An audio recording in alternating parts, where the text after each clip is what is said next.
Greetings, brothers and sisters. I have a bunch of things to get to.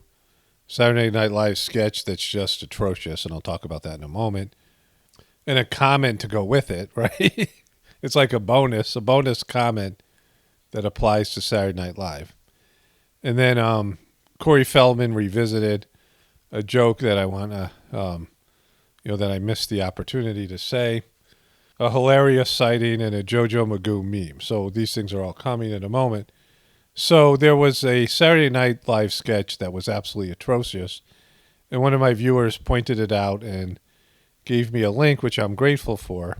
But they also said, you missed it, which I'm not grateful for, right? Because I didn't miss anything. I didn't look for it, right?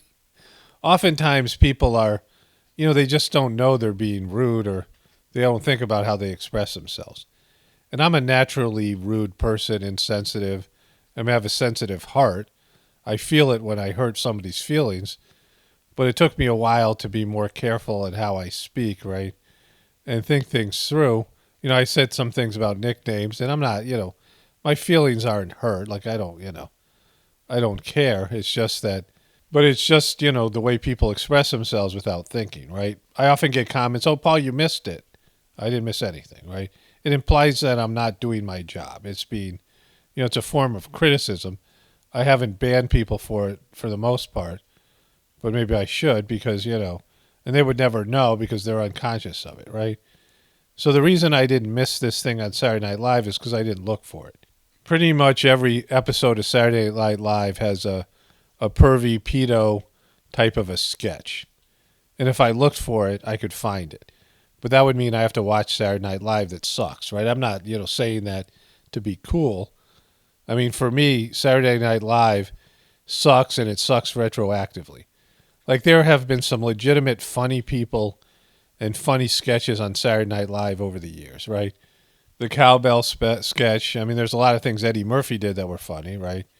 There was a sketch I never saw. My wife sent it to me. It's John Travolta plays Marlon Brando being interviewed by Larry King, and it's it's a good sketch. There's some funny sketches and funny characters, but that ship has sailed, and now it's retroactively sucking and ruining the whole franchise because it's not really ever been funny. Like, Saturday Night Live has had bits of, like, maybe some brilliance and some humor and maybe some halfway decent things.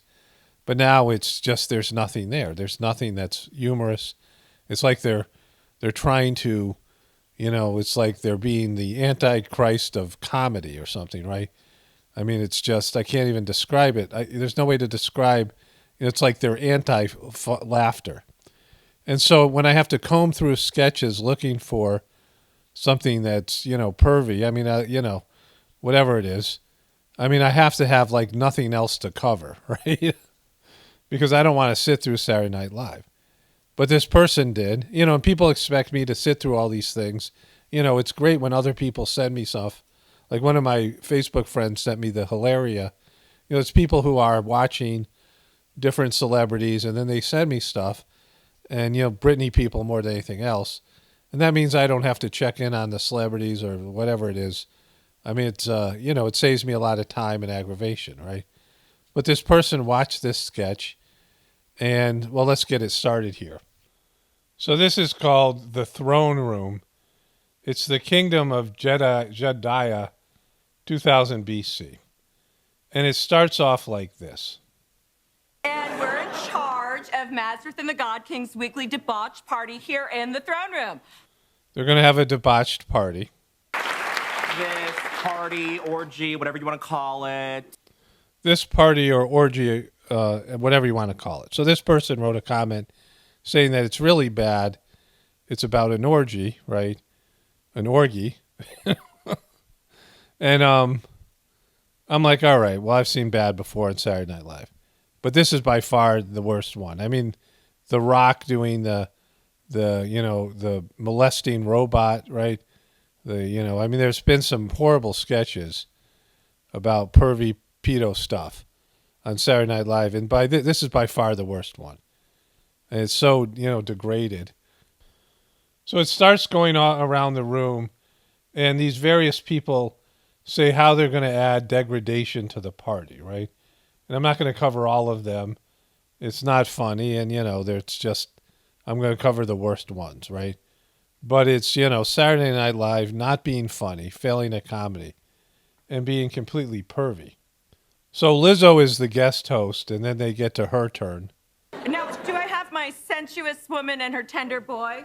Oh, I believe So this is Lizzo. that's me. And moi. So this is her and her tender boy. And this guy is, a grown man playing what would be like a teenage, maybe 12, 13-year-old boy, right? When it comes to my little tender boy, should I tease him with sweet temptings like so? Oh! And so this is creepy, but it's going to get creepier. Oh! Or So again, this is supposed to be a little boy, right? And it's, it's just really creepy. It's not funny, it's creepy. maybe I can punish him for being insolent by smacking him on his virgin behind. So he's a virgin, which would mean that he's very young, right? Bring that ass, boy! Bring that ass! This is Lizzo, and she's going to bring a boy to a party and spank him to make it more decadent, right? To make it more depraved, right? There's a guy with a snake. I mean, all these things. So then it's Kate McKinnon's turn. Of Shazarkaz. I was told you wanted a goat for the orgy. Of course, they're going to bring in a goat because, goat represents Baphomet. We talked about goats, goats. Goat is such a prevalent thing nowadays, right? She's dressed in red in a sacrificial and ritualistic outfit. So am I worshiping it or making out with it, or what are we doing? So she's saying, is she worshiping it or making out with it? She's going to make out with this goat, right? And I talked about Kate McKinnon before, right? Like my last video, I've said she's just not funny. She acts really strangely, and they've tried to market her strangeness as being funny, and it's just weird and uncomfortable. And so this is an interview with Jimmy Fallon. And I just picked random any interview because they're all going to be sucky and unfunny. So and I haven't watched this yet, but I just know it's not going to be funny because maybe I've watched it in the past and don't know it, but they all suck, right? Kate McKinnon's not funny. It's wild. It's changed my concept of time. Like, I no longer think of Tuesday as like Tuesday. I think of it as like writing night. Yeah. And Me too. yeah. I think it's just, still. Yeah. Oh boy. Tuesdays. So they're talking about Saturday Night Live stuff. Do you know Greta at all? Greta Gerwig? I went to college with Greta. Yeah. We lived in the same disgusting dorm suite. I mean, a dorm suite so filthy, a dorm suite with vomit in the tub that you don't know where it came from. Just something. She's supposed to be telling funny stories here, and she never does. Like, she doesn't know how to be funny. She knows how to be weird and awkward. And she just has these, very exaggerated expressions, but she doesn't ever deliver the funny. A lot of anodyne animals, beautiful little animals who don't kill you. And I sort of stuck with those ones. Yeah, not the spiders and the sharks and stuff. There was my first day there. I was walking. So there's just nothing funny, right? The smallest length of distance that you can. I've never heard that. Just the smallest little bit. And come to learn, that's not an Australian thing. That's just her. Oh, okay. Interesting. Wow. It's good to know that. Yeah. It's just that good. She often looks away. Here she's trying to do something funny here. Hi, Kath. Hi, Iris. Hi, Bree. Mwah.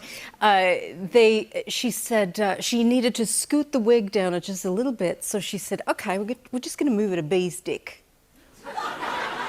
And I was like, say again? Thank you. She's always often looking off to the side. She does it here, too, right? She's often looking away from Jimmy Fallon. And I think she's just like crazy, right?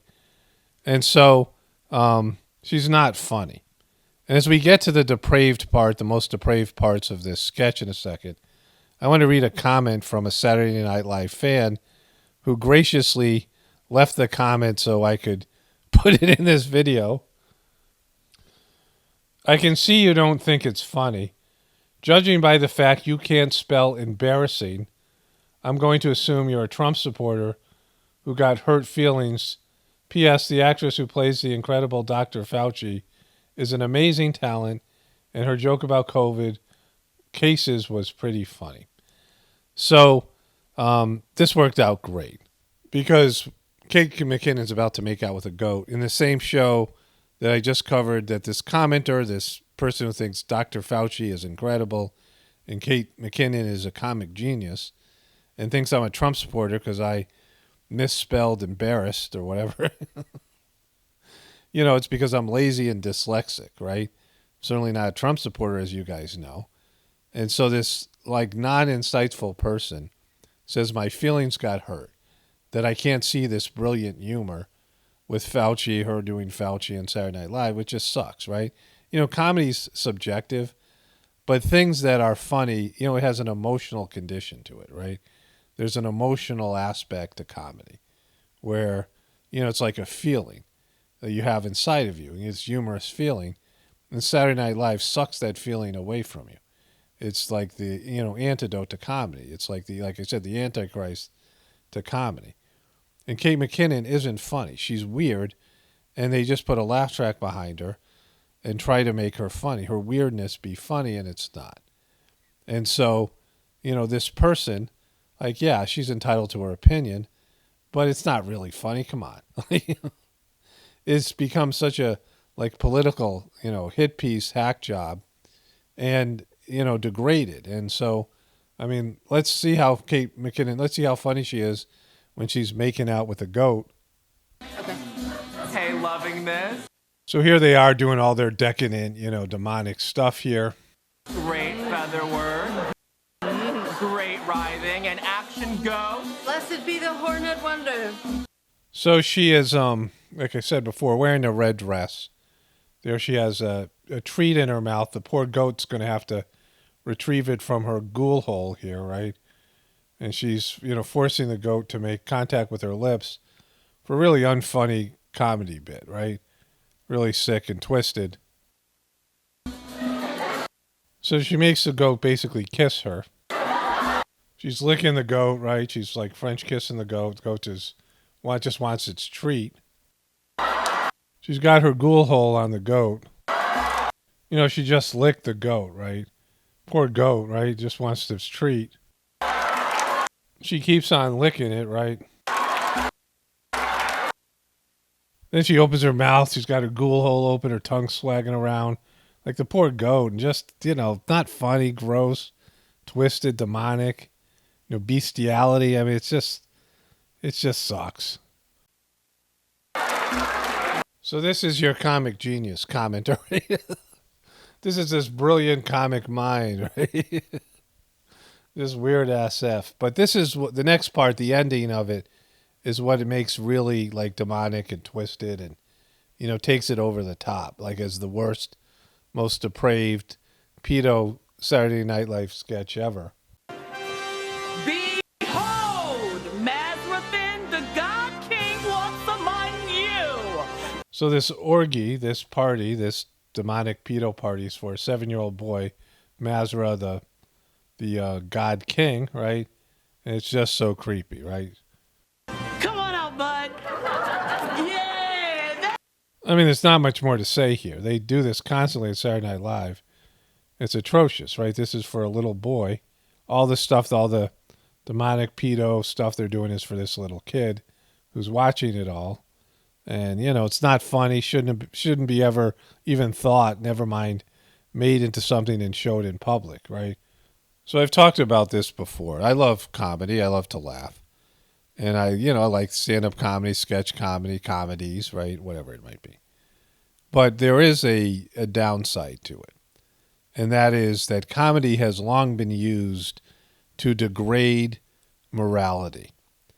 And so one of the things comedy can do is speak truth to power in a light way that's not insulting and in a sort of a jokey way. Comedy and, the jester who could make fun of the king and, right, all these things and get away with it, right? And so when comedy speaks truth to power, it's a force for good. But when comedy is used to degrade morality, and when comedians end up being shills for the power. And so one is where comedy is used by people who are, in the group, in the mob, in the lower echelon of people, to speak up to the powers that be.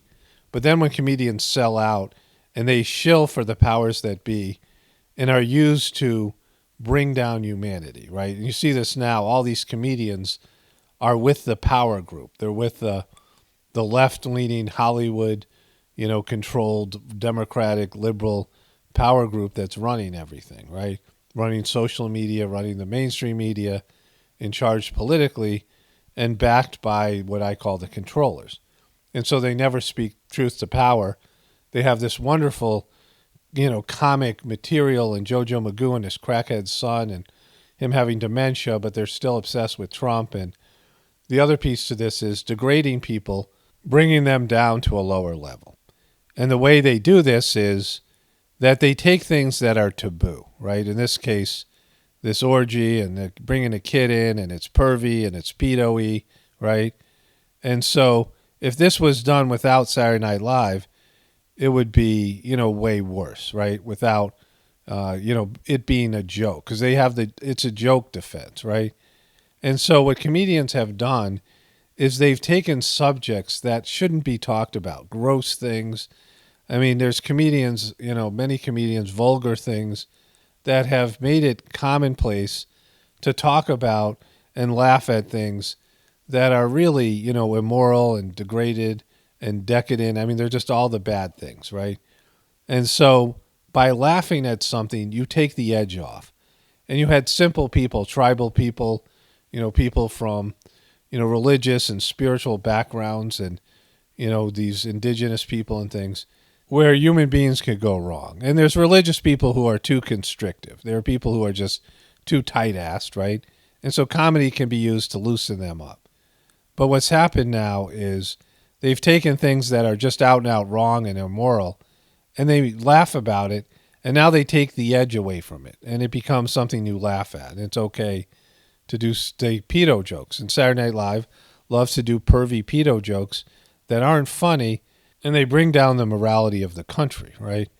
And so what you have now is you have the stupid cubies that wreck this by just saying stupid things without, reposting things and making things up about all the, so-called pedos that run Hollywood and the government and these things, right? And so they exaggerated things. And now the mainstream media, whenever you say, well, Hollywood's full of satanic worshipers and pedos, they say, oh, you're one of those stupid cubies, right? You're just some crazy conspiracy theorist. And it's, being worked. The cubies got worked. But if you look at something like this, where is this coming from? That they would put this? Where does Kate McKinnon get joy out of, French kissing a goat, right? And then pushing out this orgy and then have it be for a little kid, that they're presenting this to a little kid. They're presenting this, decadent, demonic, and, despicable. I mean, all the negative D words, right? And everything you can think of to a little kid, which is, sexual abuse, right? And that's supposed to be the end of the joke. And, it's just, Saturday Night Live does this all the time. It's not funny, and it shouldn't be joked about, and it is satanic, right? It's ritualistic, and it's, completely immoral, right? In a way that, not conservative and religious morality, but just human morality. What they've put in front of kids now, what kids are growing up with, it's just, atrocious, right? We'll see this with Hilaria in a bit, right? That, the concepts that kids are getting, and they're getting it at such a young age before they're ready to deal with it, sexual concepts, it warps kids. Kids are growing up watching porn at very young ages on the internet. And then what they're exposed to and what their incompetent parents are telling them and all these things. And these kids are going to grow up messed up, and they're going to be angry, and they're going to, it's going to be a complete bummer for them. Okay, so let's not move on to the next things here. So moving forward, the difference between a heroic dose of LSD and crippling dementia is razor thin. Here's Jojo Magoo with, having experience with a white rabbit, and he just always has this confused look on his face, right? And, it's not cool to laugh at people with dementia because, I mean, I guess you might end up having to just because of the stress and, all of it, right? But they're not acknowledging he has dementia. They refuse to talk about it, which is why, it's happening. Like if they were honest and said this guy is mentally breaking down, well, how can he be president? Like how can somebody who has dementia be president, right? So there's a joke opportunity here that I missed, and I might have said it before, but let's listen to this again.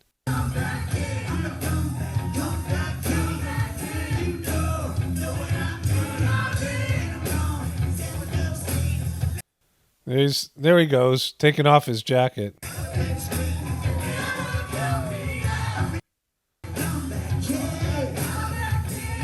He's the comeback king. Do you know what I mean? No, we don't know, Corey. Because to be the comeback king, you have to come back from something, right? And, I think I talked about this when I first heard the song, but I have a little bit more to say. And it's still funny, right? Because you have to have a career. You have to, be on top to come back, right? You can't call it a comeback, right? You can't call it a comeback when you never were there, right? Like you can't say, oh, I'm going to make a comeback as a professional quarterback. Did you play professional football before? Nope.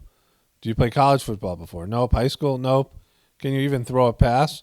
No, but I'm going to make a comeback. I'm going to become a professional quarterback. Yeah, but you're 62. And what are you coming back from, right? So Corey Feldman was successful as a child actor. He was in a number of A-list films, Steven Spielberg films mostly. And then he became sort of a teen idol with Corey Haim. And he wasn't in his good films. Like his films were now teeny bopper films, not good acting, not good writing, not quality classic films, right? And he was this, popular, heartthrob for some God knows what reason, right? And so it was the two Coreys, and then he entered in reality TV land, right? And he's been going downhill ever since. And at some point he decided that he was a quality musician and a dancer, and he's neither. And he's been a joke, right? And he didn't have a quality music career. Maybe, some of his some of his fans stuck with him and supported him. Maybe he made a little money on some, gigs that he did at Chuck E. Cheese or whatever it is, right? But, he certainly wasn't ever there. Like he wasn't a good singer or dancer. He wasn't somebody who had an official music career. And, his career devolved into, attention-seeking celebrity reality TV star stuff. And it just went, from something like Wife Swap to whatever that thing he did with Aaron Carter, right? Corey Feldman went from Wife Swap, which was, sort of horrible, Celebrity Wife Swap, which is horrible and embarrassing. And then whatever he ended up doing with, Aaron Carter, that family therapy thing, which isn't even on like a real network. Like Celebrity Wife Swap, I think was on ABC and, was on a legitimate network where you'd get views, right? And it was a, well-known show. He was on some network that you've never heard of before, doing some reality TV stuff. Like just, he's in Desperation Land. Madam Desperation Date and Madam Expiration Date. But he's never been on their level, right? The highest level he had was as a creepy kid who played creepy roles, in The Lost Boys. He's in that Tom Hanks film as a teenager. And so, he could act like he had some acting skills as a kid. And everything's been downhill since then, right? Embarrassing, horrible person. And so there's no comeback. Like, you're not going to be a kid again, right? You're not going to star as the creepy kid in some, Steven Spielberg movie. There's no comeback, bro. Unless your comeback is, people making fun of you and you coming back and, putting out horrible content so you can get some attention and people mocking you, sure, then it's a comeback, right? But don't call it a comeback. I want to tell you why I teach my children about all different possibilities of love. Oh boy, where are you going with this, sister? One of my viewers sent me this. It was an Instagram story from Hilaria Baldwin. She likes to teach her kids about love, amore. She likes to teach her kids about amore. I don't know. Is that Italian? How you say cucumber? I teach them about love between two men. I teach about the love between two women. I teach about non-binary love. I teach about all the different opportunities for love. What, like a love like Alec and I have between a man and a woman. Wait, you and Alec love each other? Two narcissists are capable of love? Is what you're saying? Love between narcissists? And one of the reasons that I teach that is because I want them to honor the people that are around them. I don't want it all of a sudden to be like a surprise of like, whoa, I didn't know that that could possibly be, because it is part of the world. And I also want them to know that when they look for love themselves, that they look at their soul and they're connecting with another soul. And maybe, just maybe, that soul is a rich and famous actor that's going to make you rich and famous, and you can have your own Instagram, but people are going to listen to you. Because, you know, there was such a soul connection between Alec and Hilaria. Not what the person looks like, not how much money they have, not what religion that they have, but who they are. Not everything has to be sexualized. Put love on one side, put sex on the other. Have the love conversation when the kids are little. And that's what I do. Oh, you're just so wise. You're just such a wise woman. You know, there's a few things here. Let's start with that part. So she has an audience, and she gets to hold court. She has almost 1 million followers. Of course, she's been embarrassed and humiliated. But as a young woman who was a yoga instructor, and, you know, that's a fine line of work. Yoga's a good thing. I don't know even what that means, but she instructed yoga, right? That's what she did for a living. And she was thrust into stardom by being Alec Baldwin's wife. She started being interviewed, started to show up at red carpet rides, show at the red carpet events, right? And then she started to be a, you know, like she worked for Access Hollywood and would cover things. Like she became a pseudo celebrity. She started going on interviews and do cooking shows and writing books. And then Instagram, she started to get, you know, advertisers that paid her money to shill for their products. So she became famous because she married a famous guy, right? She didn't do anything to deserve it. She's not smart. She didn't accomplish something. She was somebody who was a yoga instructor who was able to rope in a fading celebrity and, you know, marry him. And so that's why people listen to her, because of her celebrity status, even after being humiliated for appropriating a culture and faking an accent, right?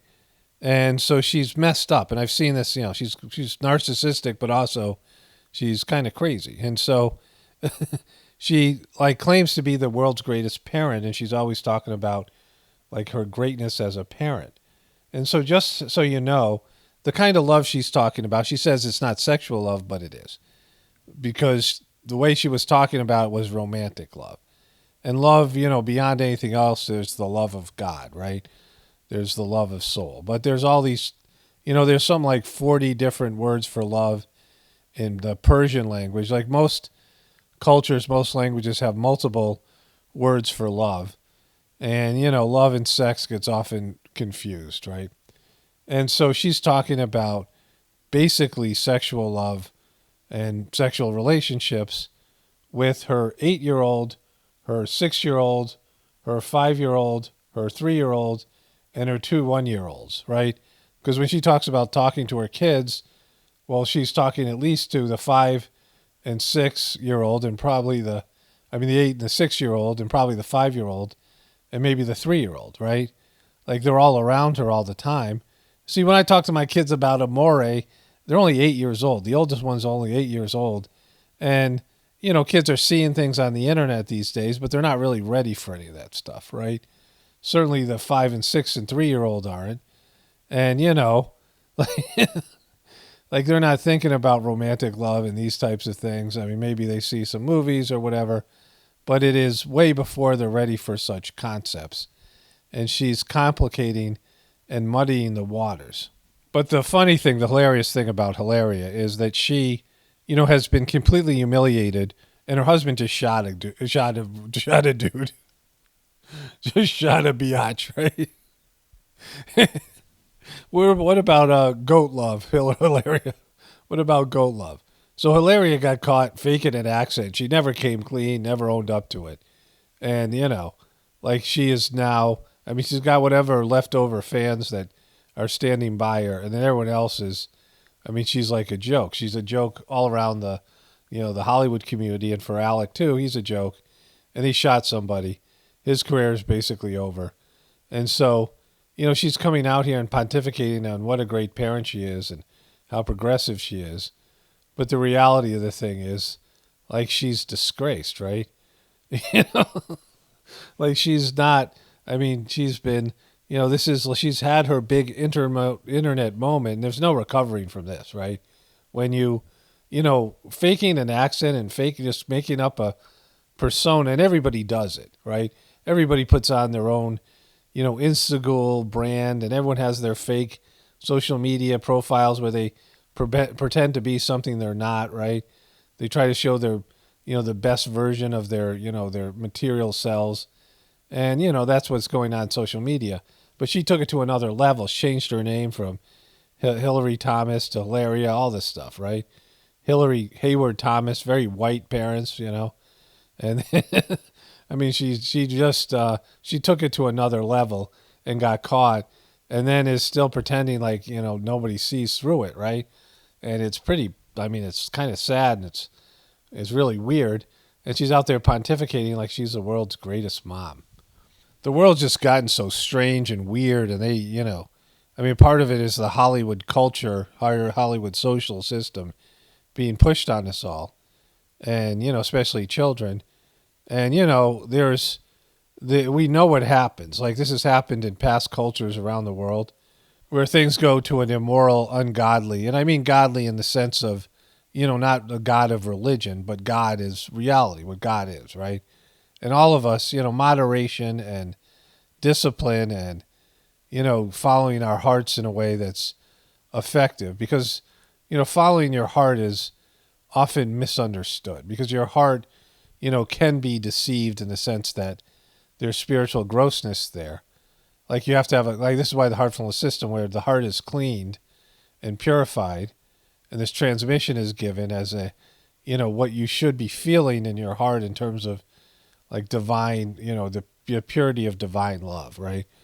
And so people are so far away from that.